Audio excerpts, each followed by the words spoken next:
Welcome to an episode of the Definitive Crusade. I'm your host, joining Machine Hughes, and as always, joining me for everything that is DC related, it is the lovely Freyja. Hi guys. Hey, have you got hands in those? What? When you did that, it's all sleeves. You've got fingers in there. I have fingers. I do. Okay. I do. I just they're right Oh, there. there. See? Yeah. They work. My sleeves are puffy. Leave my sleeves alone. Not touching that line with a badge ball. All right. Okay. And joining us once again, it is the Knight, Matthew. Hey, Matt, What's up? What's up? What's How's it going? up? Well, yeah. Well, I'm in COVID round 2. Oh, That sucks, very man. nice. So That sucks. apologies if my voice comes across a little more croaky than normal. And should I have a cough and fit and collapse, you know what that's all about. Other than that, I booked my tickets for a certain something this morning. A cruise. Nope. Oh. An Dude, airplane ticket. Convention, maybe? As I say, I'm 52. I'm not dead. Cruise. How? Hey. I'm just saying. Like, there are several things tickets can be used for. Well, this Theater, movies. this tickets there. That's the one. Oh, a movie. I have booked my The Flash tickets. Oh god, you're actually gonna go see that? Uh-huh. Ugh. Uh-huh. Tell me if I it's think I'm going good to or see not. No, I've got to see it. In fact, you know, we've kind of fallen a little bit in love with the Arrowverse again in our house. We watched, because we're a little bit behind the curve. So season 9 of The Flash, the 4th episode from the end just aired last week. And we've been watching the season all the way through. And you know what made us a bit nostalgic for the whole Flash? We watched Arrow this morning, the first pilot episode as well as the last episode. So, no, I'm feeling it a little bit. Yeah, I'll go with that. All We'll right. see what it's like. I mean, can't be worse than Guardians of the Galaxy 3, can it? Can it? I haven't seen it yet, so I don't know. The Guardians of the Galaxy Yep. 3? Haven't seen it yet. I'm seeing that on Monday. All right, okay, well, we'll talk about this at a later stage then, Freyja. All I've been told is that it's really sad. So that's all I know. I heard it was good, but I don't know how reliable those sources are. So All right, okay. So, well, I will say, I'll keep it real for us. Yeah. So, I didn't enjoy it one little bit. okay. As you'd expect, I'm not a huge Marvel fan.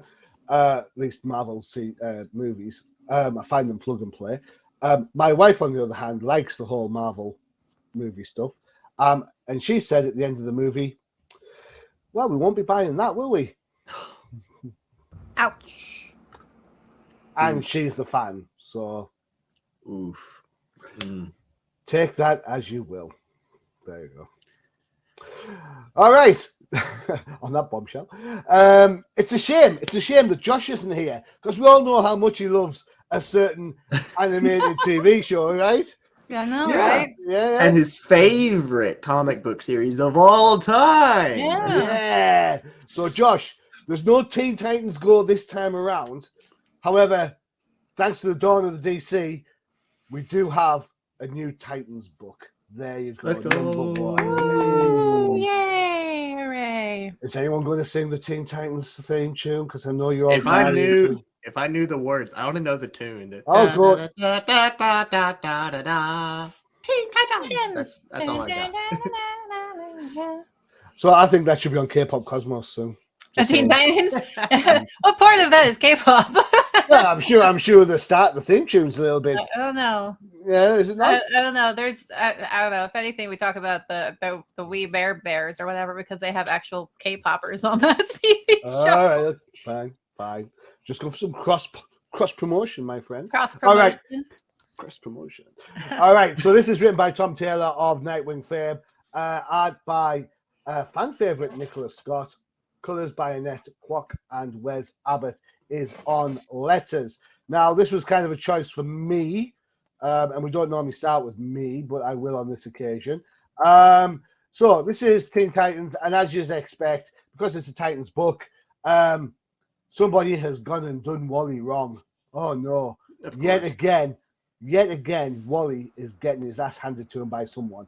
They just don't like Wally for some reason. I don't know. I think. Do you remember when Dan Didio came out and said he didn't like Nightwing and we wanted to kill Nightwing, and everyone was like, "No, you can't kill Nightwing." I think Wally West has become that version of that for current DC series. It's possible. Maybe. My whole thing is if you don't like a character, why are you writing him? Yeah, well, I suppose you can't have Titans without Wally. So anyway, we get this whole nice little story about Wally being shot and how he can't outrace the bullet. However, he is heading for a cosmic treadmill. Behind that, you have a kind of a status quo update. You know, Raven and Beast Boy are now officially co-joined. Yes, I love it. I love the beginning of this book simply because of this part right here. It was really cute. I'm a big Raven Beast Boy fan, so I am too. I love their relationship. I'm so happy they actually have one now. Mm-hmm. Well, because I'm confused about what age Raven is. Because are we resetting again? Is that what's going on? I have no idea, and you know, they don't even explain how Beast Boy's eye got fixed. Although you have to go and read something else to find that out. I don't know what's going on there. From there on in, failed attempt to get Tempest back on board for some daft reason, and then big action scene, and we find out that Peacemaker has been sent to recruit the Titans to serve their country, which, as we all know, is a little bit bonkers considering Raven's from another dimension, right? Yeah. Raven's from another dimension. Starfire's from another planet. You know, Donna. Donna's Donna Themyscirian. Mm-hmm. Yep. I almost said Diana. No, I knew that wasn't right. Donna. Donna. So really, this kind of book echoes what was on the Dawn of DC Primer last week, in which Waller was there sort of saying, look, the heroes might have won the day, but we can't trust the heroes. We have to get rid of the heroes and do things my way. So this is kind of leading into the big kind of, I suppose, battle royale that's coming down the line somewhere. What do we think? Did we enjoy this book? Because I thought it was all right. Yeah. I didn't think it was like, wow, the best thing ever. We're going to talk about that later on. But this, I think there's enough for Titan fans to like about it. I think some of the art is a bit wonky in places, which surprises me because it's Nicholas Scott. It's a first issue, so I don't know. Matthew, what do you think? I think it was a solid first issue. You know, Titan books are, you know, kind of infamous for not being too enjoyable on this channel. I know. I liked the Dan Abnett Brett Booth run. I thought that was brilliant. But I'm just saying, like, it's kind of a bit here, you know. Okay. For those who missed it, just rewind back to the opening of the episode, and you'll figure out what the bit is. But despite it, you know, being a Titans book, I know Titans Academy started off really well, and then it kind of went but I think it's a very solid first issue. You know, we get to see the relationship between Raven and Beast Boy, and see Beast Boy kind of struggling with something as he's sleep shifting.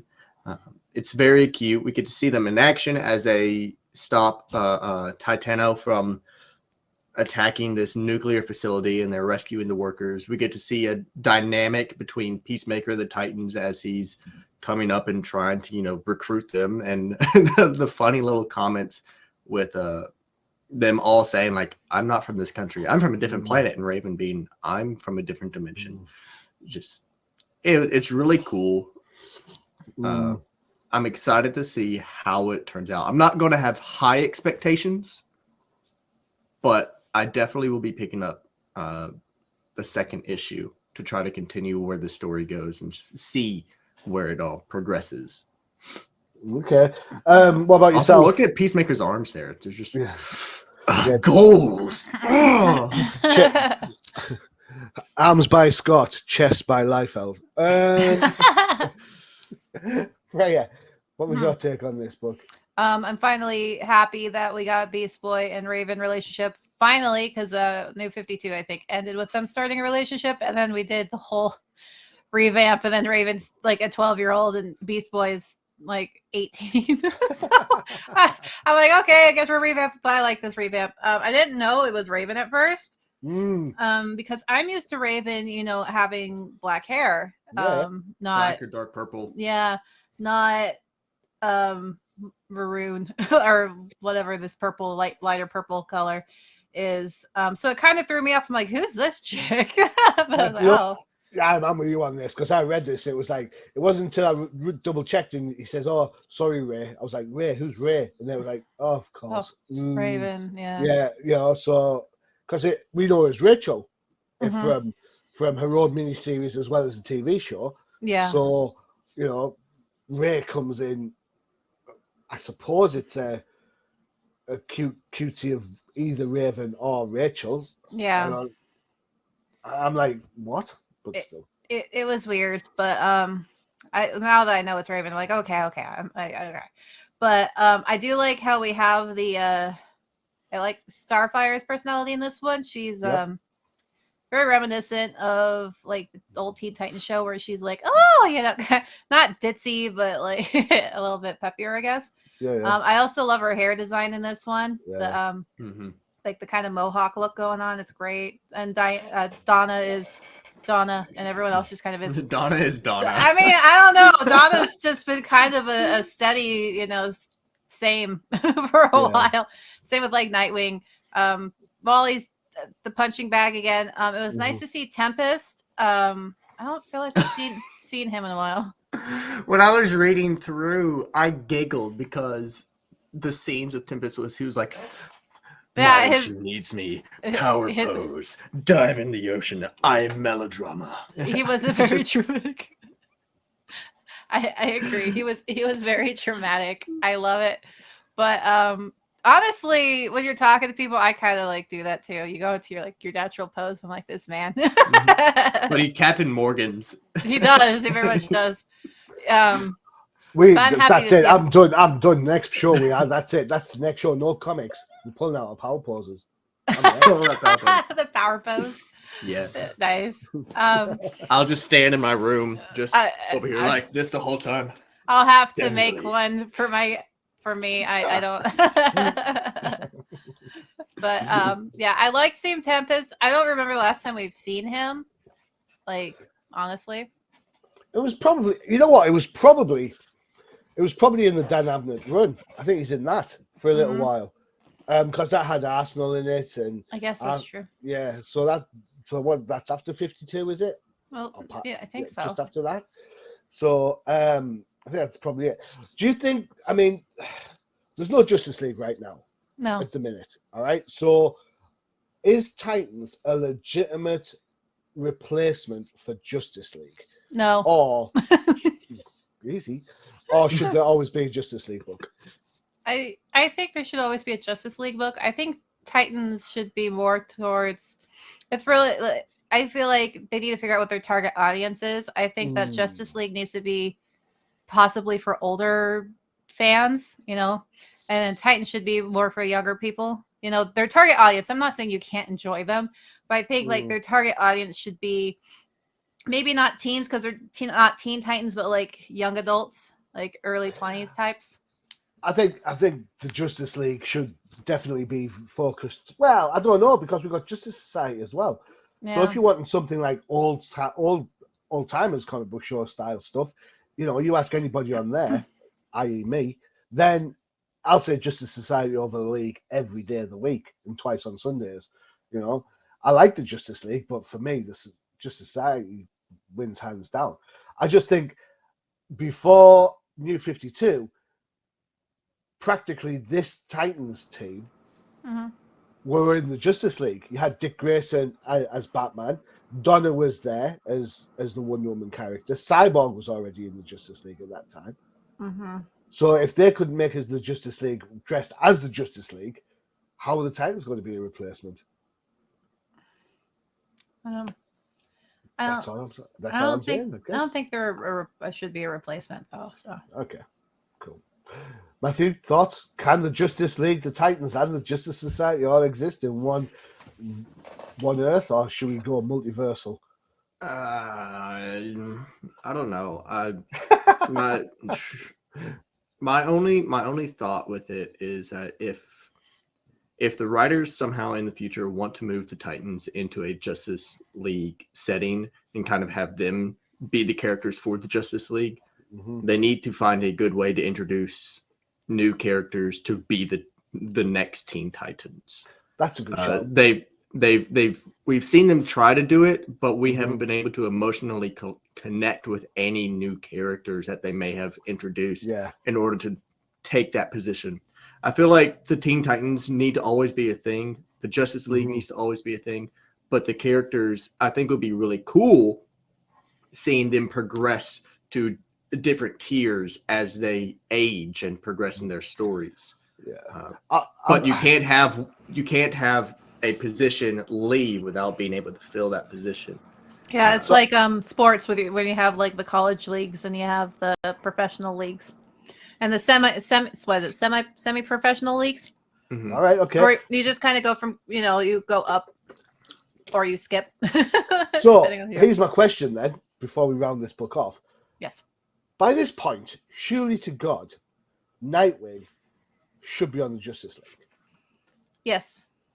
And therefore, so should Cyborg.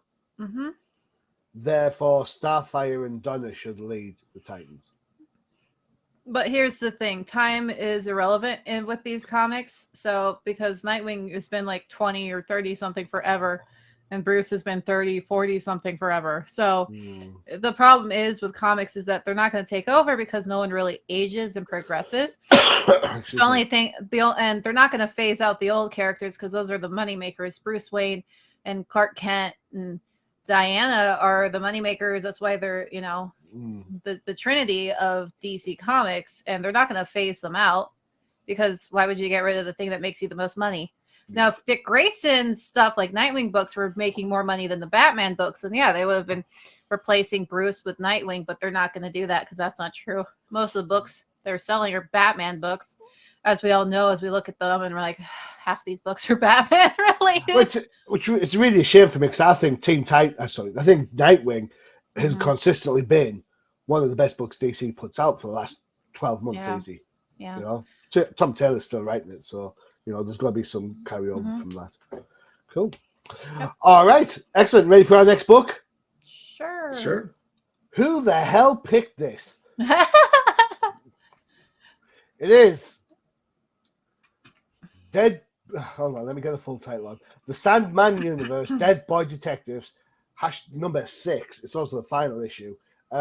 Written by, and I'm going to say it wrong. If I say it wrong, I'm sorry, but it's the best name.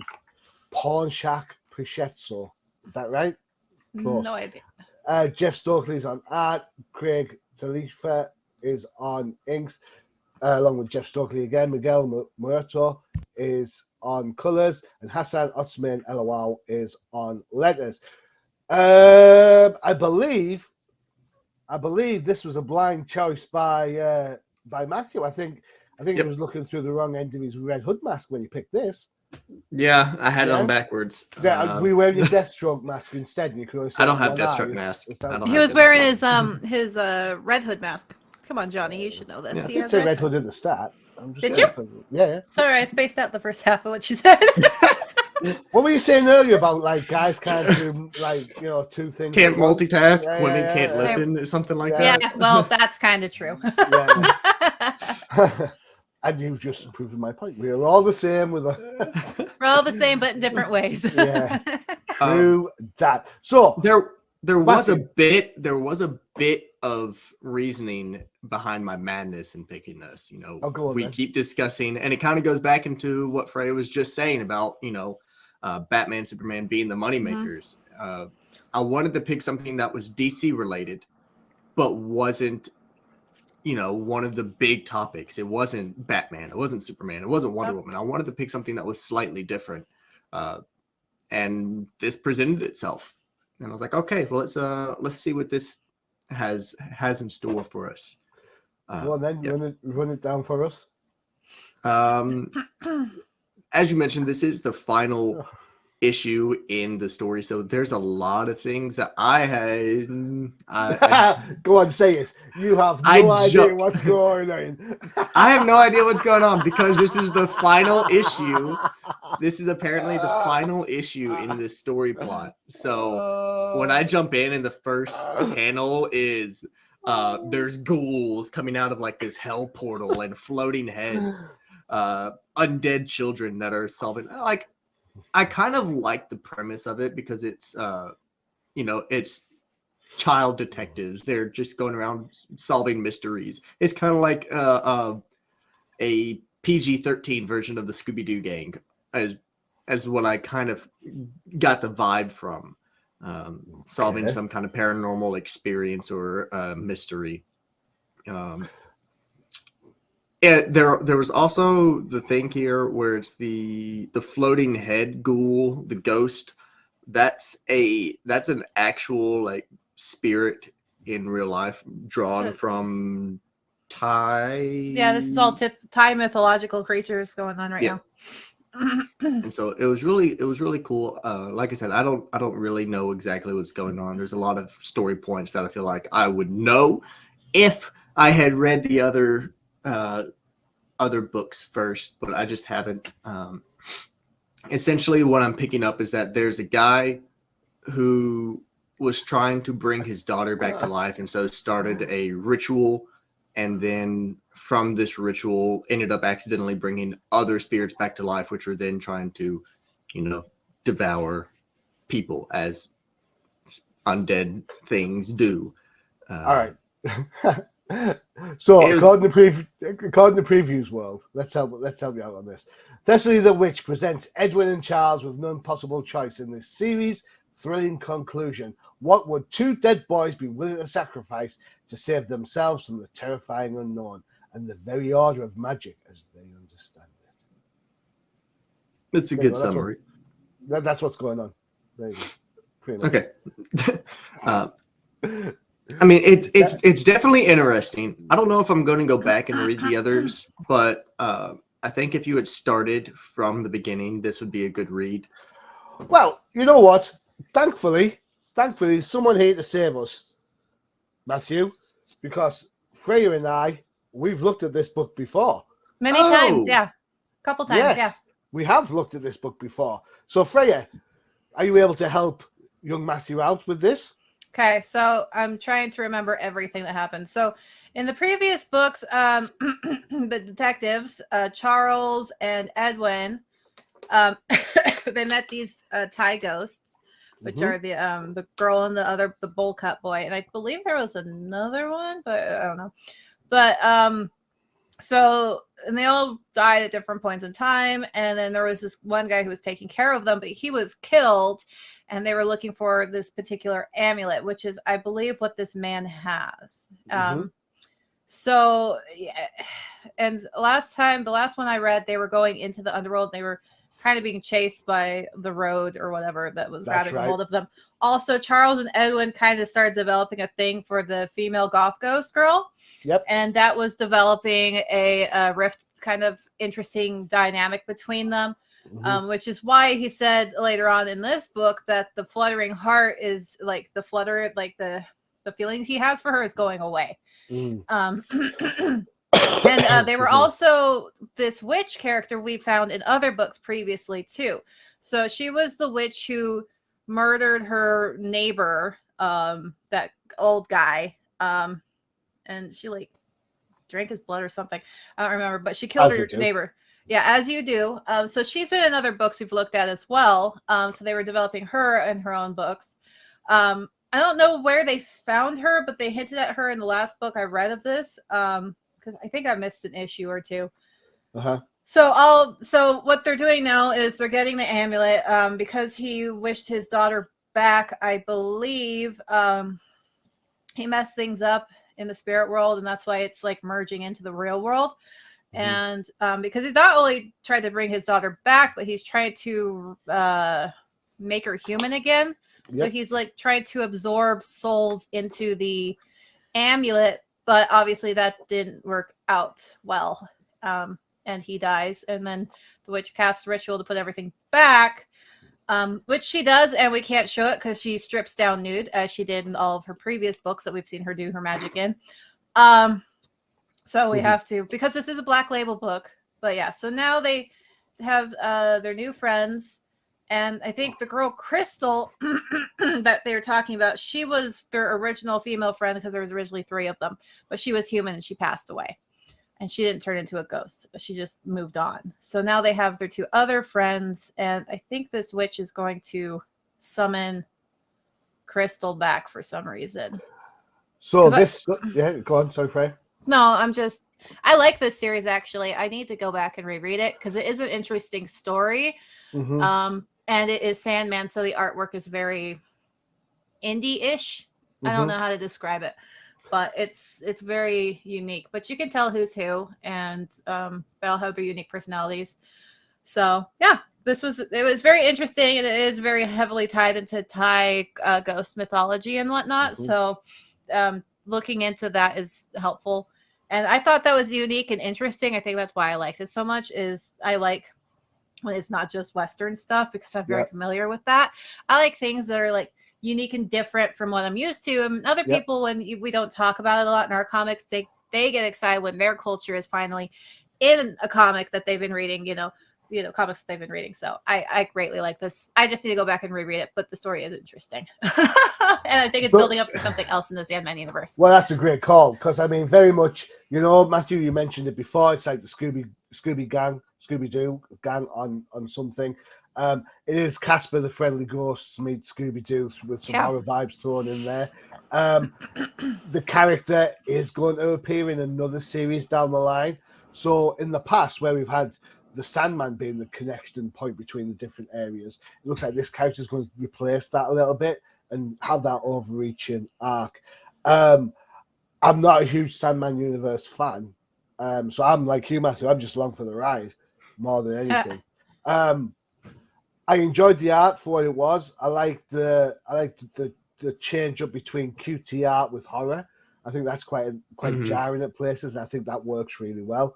I think if you'd spent time with the characters, I mean, the royal you, like if readers, and spend time with the characters, they'll get to appreciate the nuances and the relationships between them. I think looking at this issue isn't, I suppose, a great way of doing that, but still, you can see that there is a relationship between the main cast and how they're looking out for each other, and how they feel about each other. I don't think we've seen the last of these down the line. And I definitely think that if you've enjoyed this run, then you will be around for the next one, which will be there's at the bottom there, Nightmare Country, the Glass House. So yeah, that'll be your next port of call for everything that is Sandman universe. There you go. Yeah. All right. Cool. There you go. Who'd have thunk I'd know so much about that? Not me. Sometimes I even amaze myself. Sure. Okay. Just sure. Okay. Yeah. It's a Han Solo quote from Star Wars. Oh, okay. Well. Yeah. Okay. Swear to God. All right, time for a break for one of our other shows. Where shall we go? You know what? I can't help but go for this one. Check it out. It's K-pop. Okay.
Jeez.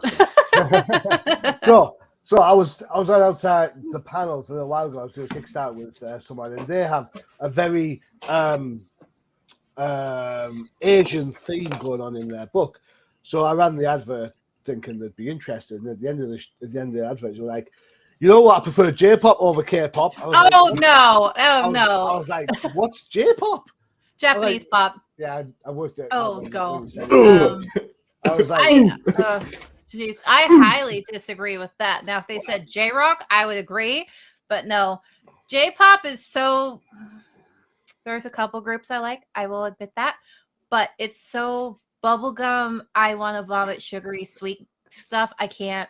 It's just so I can't do it.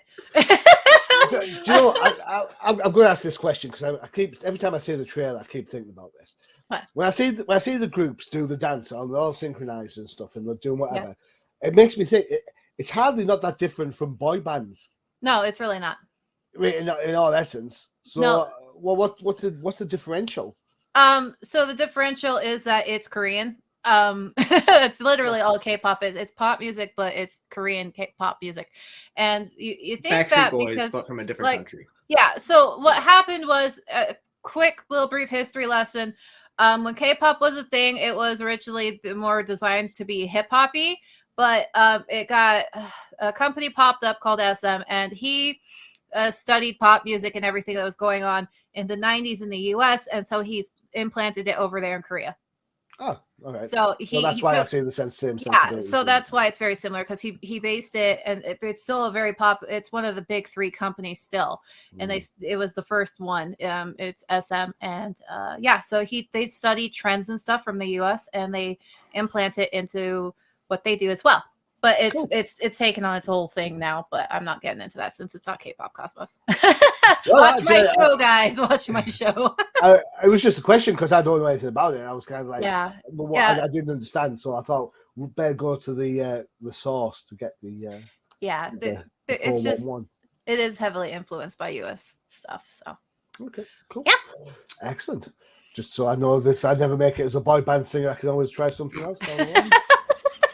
You're too old to chase be a your dreams, K-popper. Johnny. Chase your dreams. Be the best K-popper you want to be. Age, thank you, Matthew. Thank you. Age is nothing but a number, Freyja. Yeah, well, if you can do those dance routines, I would be impressed, Johnny. Fine. You send me some dance routines. I'll get it. Okay. I will send you a dance routine, and I will make you dance it on the next Definitive Crusade. Fine. It'll be part of our Power Poses episode. Yeah. Challenge accepted. What have I done? Speaking about what have I done, which numpty picked this? Me. Yay. Oh my God. Me. All right, so this is City Boy, written by Greg Pak, art by Minkyu Young, colors by Sonny Chow, and letters by Wes Abbott. I said Wes Abbott already today. Tell you what, he's getting around his old Wes, pulling double duty left, right, and center on the old letters. Right. What is the story behind this one? All right. So just like, well, first of all, I like the cover a lot. It's a very interesting perspective. It kind of catches you. Well, it's got COVID. Speaking of K-pop. Yeah. Speaking of K-pop, hey, that wasn't part. I didn't even know he was Korean, to be perfectly honest. I just picked it because I was like, hey, this cover is interesting. Also, nothing to do with the writing at the bottom next to no, I didn't even notice that. No, I didn't even notice that. Okay. And plus, also, like Matthew said, I try to look for things that we don't usually talk about. This was a number one issue, and I was like, okay. And I think they had a run. Wasn't this like? Did they have a run of this in like the 90s? I feel like there was a 90s. I have no idea. I shall look while you talk. I don't know. I thought there was one in like 90s for this. But so anyway, this story, it's in issue number 1. You get introduced to, I believe his name is Cameron Kim. At the beginning, it looks as though his mother is abandoning him with his grandfather, who obviously passes away shortly after, because we have to have, sad story. So he ends up living on the streets. And while he was on the streets, he kind of sneaks into a building where they're doing like an experiment type thing to summon their master to them. However, he gets hit by one of the little tendril things, and it gives him powers.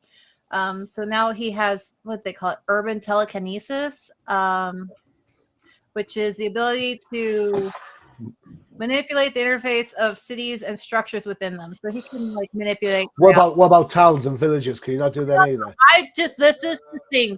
So manipulate. What's a city? How's it? Well, what's a city and what's a town? Does that have a cathedral? I don't know. I don't make up the rules. He can just manipulate reality. It's just easier to say it that way. It's the reason. The reason he's able to do it is because they're not trying to summon a master to him. I picked up this book. I actually really enjoyed this book. I read all of it, and instead of just skimming through it like I did with the others. Yeah. Good effort. What this guy has done, the scientist has done, he's like, if you gather a whole bunch of people together and you make a system as intricate as a city with its subways, tunnels, interconnecting parks, and just people living in it, what is to say that that city, that place can't become an organism, a being of its own thought? And so he created a machine that essentially takes the concept and the idea of a city being like a hive mind kind of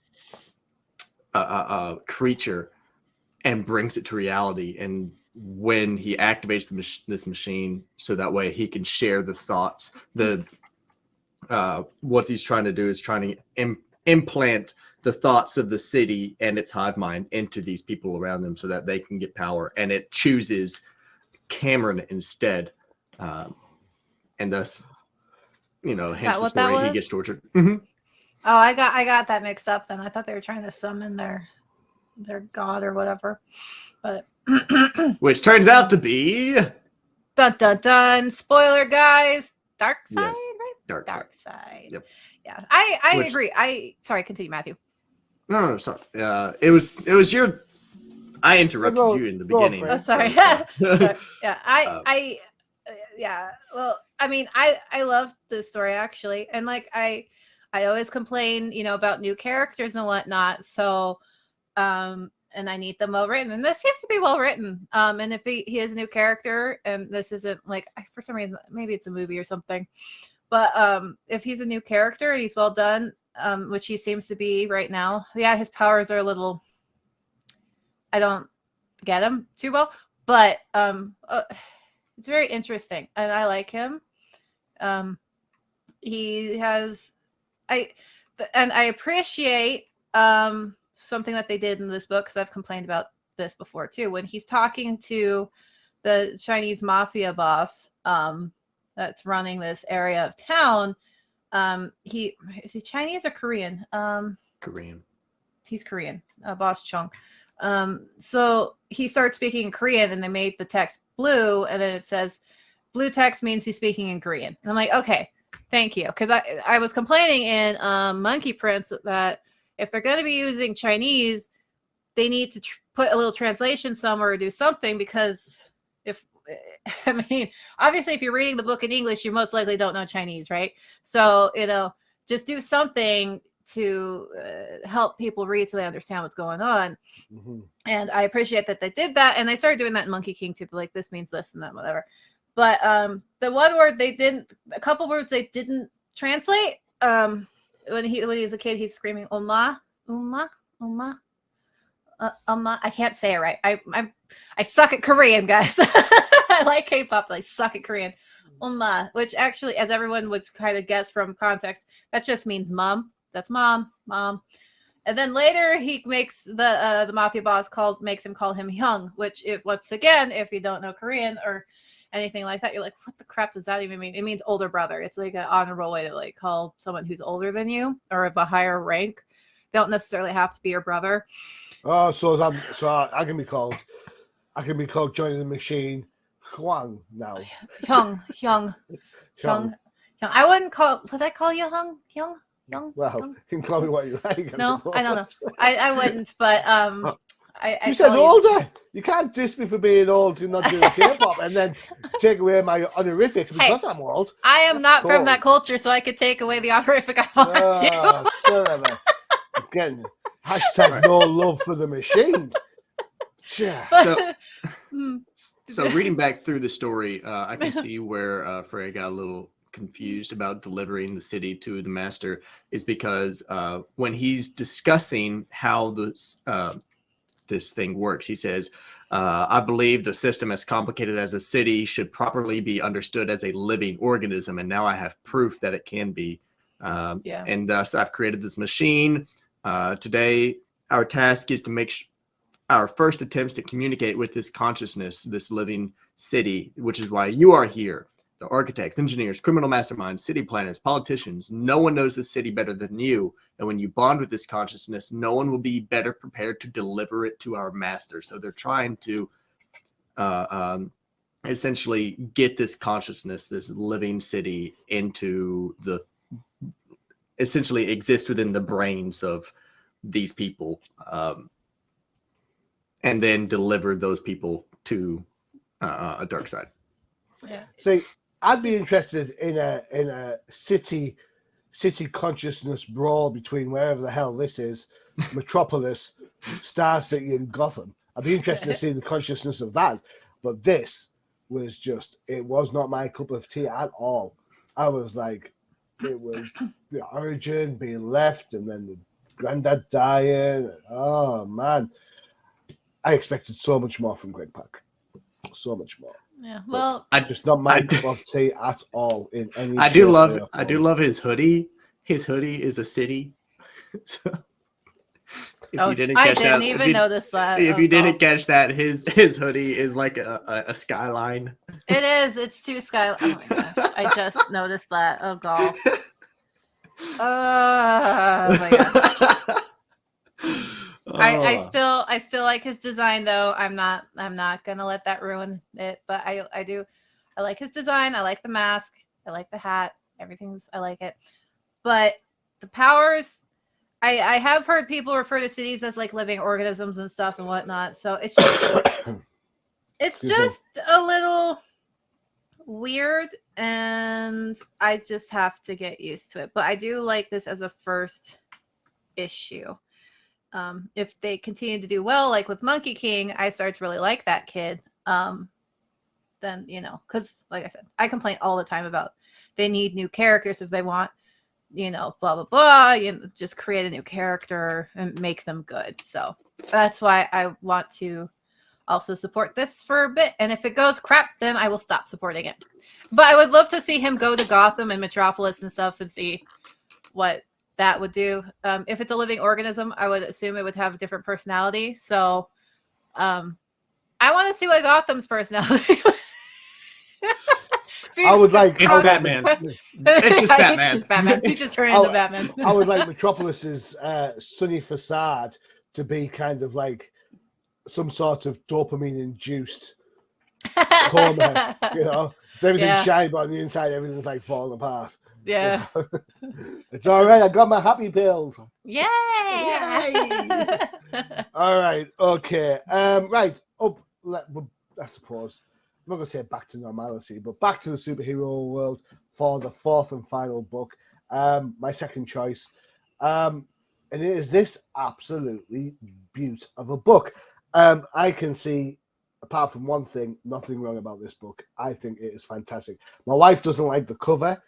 She says Power Girl's face is a bit wonky. But no one's looking at her face. Well, I didn't have the heart to tell my wife that bit, but still. Everyone looks at... Okay. At the boob window. Everyone does it. Can we do the creators before we start dissing the... Sorry. Sorry. So this is Jeff Johns is the writer, Michael Janin and Jerry Ordway are the artists. Colours are by Jordi Belair, who is always fantastic, and John Calise, and Rob Lee is on letters. Freyja, you were saying before I rudely interrupted? Power Girl's face? I was going to say Power Girl's face is not the only wonky thing in that area. What else? Her hip and pelvic area is a little wonky. Yeah. Also, his arm, man. The positioning. I just like that's gotta be super uncomfortable. No wonder she looks like that then. All right. So this. Especially if he's vibrating. All right. So here we have Per Degaton. We've found out what's going on. He's going back through time to kill away generations of Justice Society members. He's already done it with the modern stuff. He's now going back to get the originals that we know so well. There are a few ringers in the team at the moment, Khalid, for example, and of course the Huntress is out of time. We do get to see Madame Xanadu, and the tables start to turn a little bit. Writing wise, I think the story is fantastic. It's dark, it's mysterious, it's John's doing what he does best, tying different aspects of the DC universe together. I will say that the whole Batman's death must not be interfered with was like a great big sign saying someone's going to interfere with the death of Batman. Yep. Yeah, it's like don't go upstairs, meaning somebody's going to go upstairs. It's like, oh, come on, we're better than that, Mr. Johns, aren't we? Aren't we better than that? Surely you can plant a seed other than like slap bang there. Still, Michael Janin, we might have remember his name from being on Wonder Woman for a bit, as well as Batman with Tom King. It's just a great book.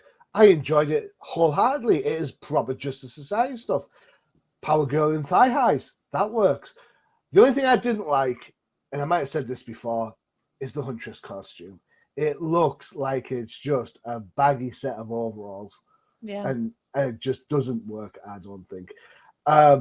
Story-wise, I love the idea of the battle. So clever. Great colours. So this is Belair on the new stuff. Great effects for Wally. You can see why Huntress is there, how great she is. You see repercussions in the timeline. And of course, she's back in time, so you know she's going to visit old Papa Bat at some point.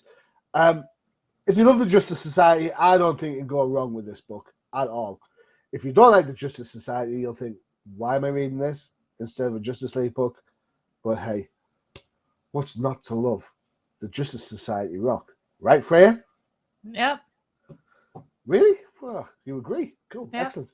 So, Freyja, starts off with the Swan. What do you think of this book? I actually liked it. We've been following the story quite closely, actually. Seems like every time the book comes out, we talk about it. The thing is, I don't know what the schedule is. It feels like it's been ages since we looked at it last. It has, actually. I feel like it has been forever. It's probably one of those books that comes out like once every month or something. Once every 2 months, possibly. Yeah, seriously. But I liked it. The artwork was fantastic. There are some wonky places, even on the cover. I agree. I hate Huntress's outfit. I always hated it. And I miss Power Girl's old outfit, but it is what it is. We still got the boob window, so I'm not complaining too much. Let's see. Yeah, story so far is pretty good. And Huntress being the anomaly because she shouldn't be there is also nice. Like he's traveling through time, but she's not supposed to be there. So that, you know. So he doesn't know what to do with her specifically. So now they're going to have to target her first, which is, but then that also goes against the plan before because they said that he had to take out Dr. Fate first. And the guy's like, nah, we're not doing that. We're changing the plan. It's like, I don't know. So his plans are going to be falling apart because he's not even following these plans anymore. So also, I do have one thing. Like, are they flying through space or just flying through the air in page 19? Stargirl and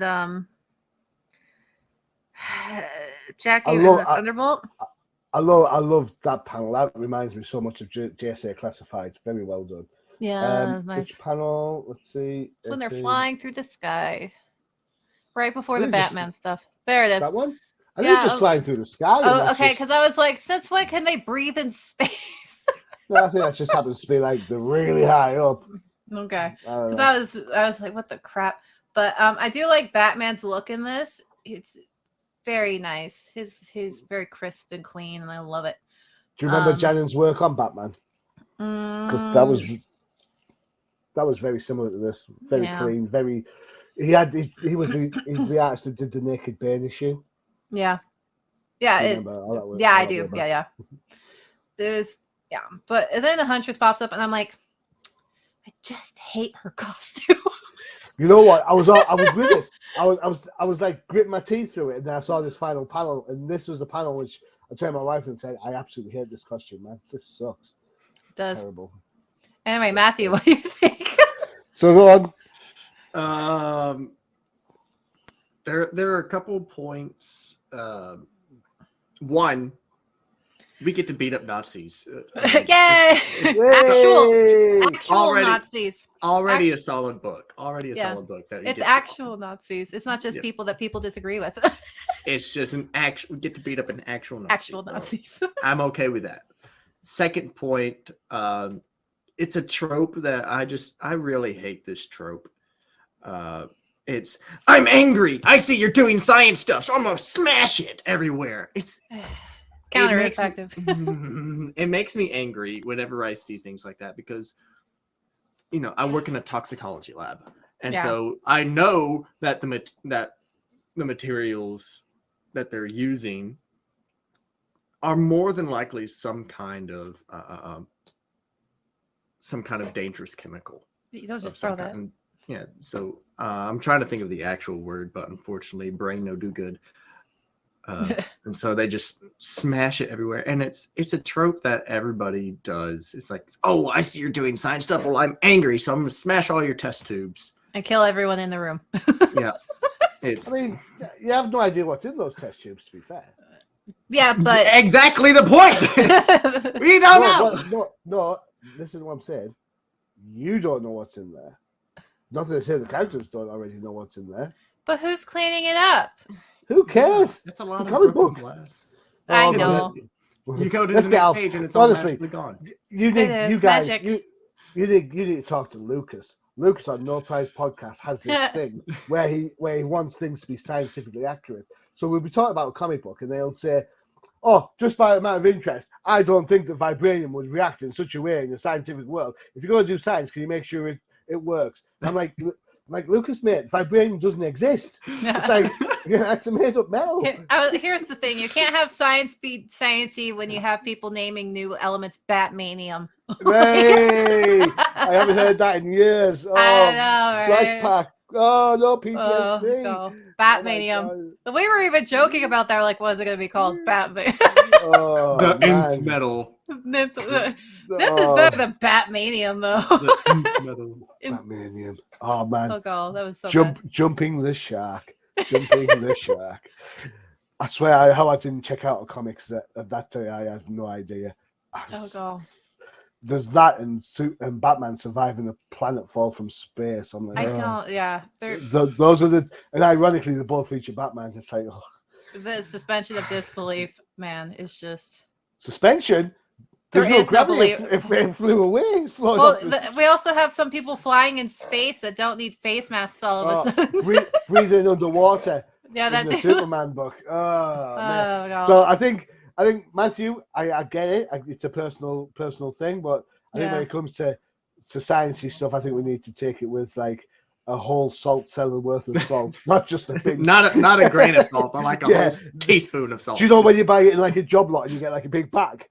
Yeah, That's just what we need to get do. that. Yeah. By the back. Cleans your driveway and makes you help understand comics a lot better. There you go. Yeah.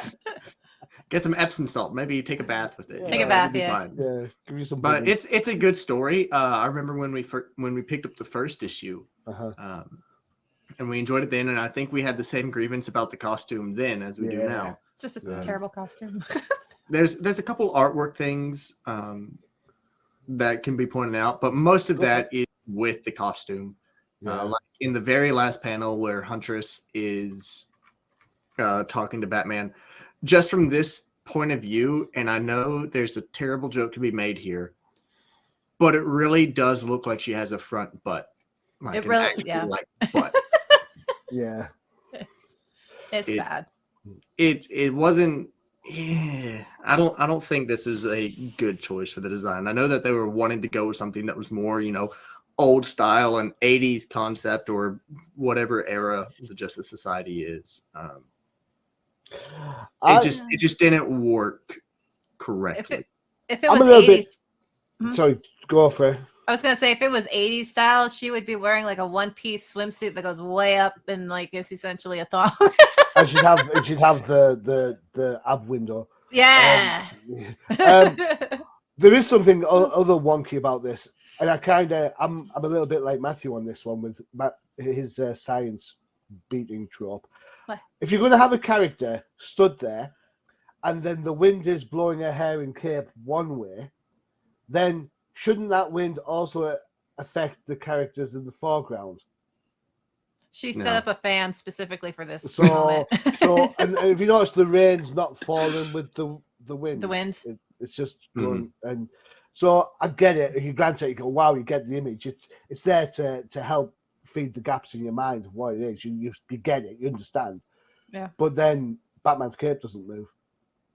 Yeah, his is going a different direction. Like I said, she set up a fan, Johnny. She knew her father was going to be at that specific roof, and she set up all these fans for herself and a light. And his cape is made of Batmanium, so it may not function the same way. If I don't hear that word again, I swear to God. What about Madame Xanadu? I mean, the early doors. This is the Justice League Dark that we should have. I was thinking the same thing. I was like, this is the Justice League Dark we deserved. Yeah. None of I mean, this Wonder Woman, bloody Batman. Still never made any Batman. sense. Yeah. I saw never ever made sense to have Wonder Woman part of Justice League Dark. It just ruined it, to be perfectly honest, because it turned into a Wonder Woman book. Sorry, the Justice League Dark books turned into a Wonder Woman book.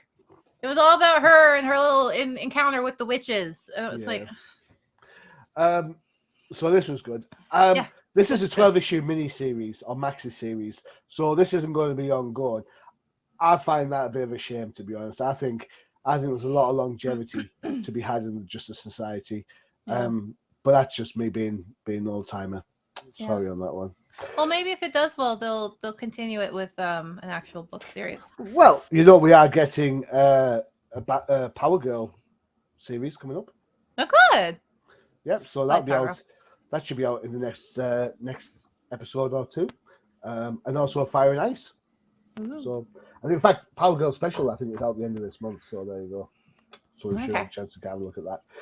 And of course, for all you Justice League Dark fans, Nightmares are coming to DC Universe in the next event, aren't they? Have you seen the kind of press for this? Zatanna's going to be a major player in it. Yay! So we're going to see some more Zatanna and some more, I suppose, Justice League Dark in there as well. Yeah, I was like, if Zatanna's a major player, it's probably going to have Constantine thrown in too. I could do without that. No, I love Constantine. I do too. Oh. You don't like him just because he's British. I was like, is it because he's British and you're British and you don't like him? No, the two Americans like him. yeah, that's right. I don't like British wizards. That's why me and Harry Potter don't see eye. Yeah, I was like, you don't like Harry Potter. You don't like British wizards. Tell us, Johnny, what do you? It's just he never sounds like he's from Newcastle. He's supposed to be from Newcastle. I know what he sounds like. He's supposed to sound like me when he's from Newcastle, but he doesn't sound anything like me. Well, tell the Americans to stop writing British characters then. I don't mind. Here's the problem with John Constantine for me. Mm-hmm. I don't mind John Constantine when John Constantine's being John Constantine. When there's a bastardization of him to fit into a DC superhero story, that's when I have a problem with John Constantine. I get that. So John Constantine's a character you're not supposed to like. You're supposed to realize he's a bit of a douche. Yeah. And he does bad things for bad reasons. It's like House. Yeah. So you're supposed to dislike the guy.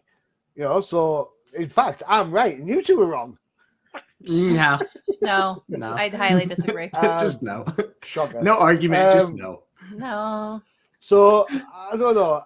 When it's the same as Zatanna to an extent, I would rather see a mature Zatanna book than see her in a Justice League book. And if that means you have to go without fishnets for a while, fine, go without the fishnets for a while. I don't care. But Zatanna's an interesting character, and being relegated to here and there appearances just doesn't work for me. Yeah, well, it's because you like her character. Exactly. I mean, I liked it when Paul Dini wrote her. I liked it when Adam Beecher wrote him. So, I mean, I love Zatanna too, but I don't know. Cool. Should be a mature book. That's all I'm saying. Well, a lot of Batman-related characters should be mature books. Is Tanya a Batman-related character? I consider her a Batman-related character because of their relationship that they have with each other in the animated series. Okay. In that case, every character is a Batman-related character. Well, everyone's related to everyone in some form. But you know what I mean, like the darker DC. Yeah. Okay. Cool. Right, there you go. Four down. How easy was that, Donald? Woo! I Go almost team, put my go! Yay! go team, go. That's not how the song goes. No. All right, Freyja, thank you so much for spending the time and hanging out. Yep, no problem. Matthew, thank you for joining us and flipping through the books. Yeah. Yay. Yeah. Yay. I've unironically started doing this, and I don't know why. Oh my gosh. Surfer bro. All right, bro. What up, bro? I do it all the time, bro. so I don't care. I'm cool. Aye. Don't you roll your eyes at me. That's all right. I see you. Yeah. All right. Don't forget to check out the UCPM for all your favorite shows, including Freyja. K-pop Cosmos, where we talk about all things K-pop and highlight individual groups. Excellent. Yeah. And some dance moves from me. And some dance moves, yeah. Matthew? Make sure to watch the Definitive Crusade. Make sure if you like this episode, you go back and watch all the previous episodes because they're fantastic, especially the ones with me in it because I bring an energy to the place. I bring a feng shui. Feng shui. No one said it was good feng shui. And of course, all the other shows on there, including the Old Timers Comic Show, of which the recent episode is a Mother's Day special. Aww. We love you, moms.